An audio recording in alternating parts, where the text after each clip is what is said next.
সাংসদ গৌৰৱ গগৈ এটা কথা হৈছে বন্ধ কোঠাৰ ভিতৰত তেওঁ আলোচনা কৰাৰ কথা কৈছে। তেওঁ আচলতে সদিচ্ছা দেখা পোৱা গৈছে, কি ক'ব? মিত্ৰতাৰ আলোচনা বাৰু বন্ধ কোঠাৰ ভিতৰতে হ'ব লাগে, আৰু বন্ধ কোঠাৰ ভিতৰত আলোচনা হৈছেও বাৰু কিছু, কিন্তু মিত্ৰতাৰ সদিচ্ছাহে আমি দেখা নাই। মই আৰু তাতকৈ বেছি কথা ক'ব নোখোজোঁ। আপোনালোকৰ কাৰণে মই ভাবোঁ যে বিলম্বিত মিত্ৰতাই বা মিত্ৰতা নকৰিলে বিজেপিক আমি সহায় কৰা হ'ব।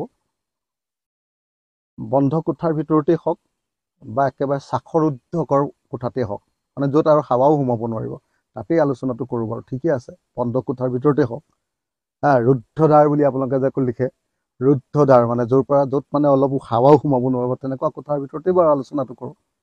কিন্তু কথাটো হ'ল যে সদিচ্ছাটো সঁচাকৈ আমি বিজেপিক পৰাভূত কৰিবৰ কাৰণে কাম কৰিম নে অকল নিজৰ দলৰ সংগঠন গঢ়িবৰ কাৰণে কাম কৰিম?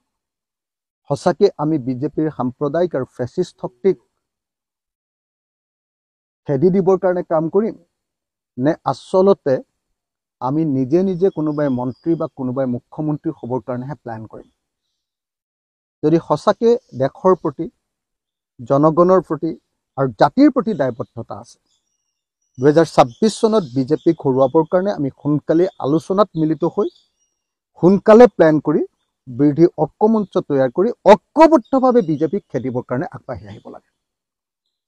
আমি কোনেও কথাৰ ফুলজাৰিৰে, আমি কোনেও ডিপ্ল'মেটিক কথাৰে প্ৰকৃত ইউনিটিৰ প্ৰশ্নটোক অৱহেলা কৰাটো উচিত নহ'ব। মই আকৌ এবাৰ কৈছোঁ যে বিলম্বিত মিত্ৰতাই বিজেপিক আকৌ 2026 চনত অহাত সুবিধা কৰি দিব। গতিকে যদি মিত্ৰতা হয়, সোনকালে মিত্ৰতা হ'ব লাগে।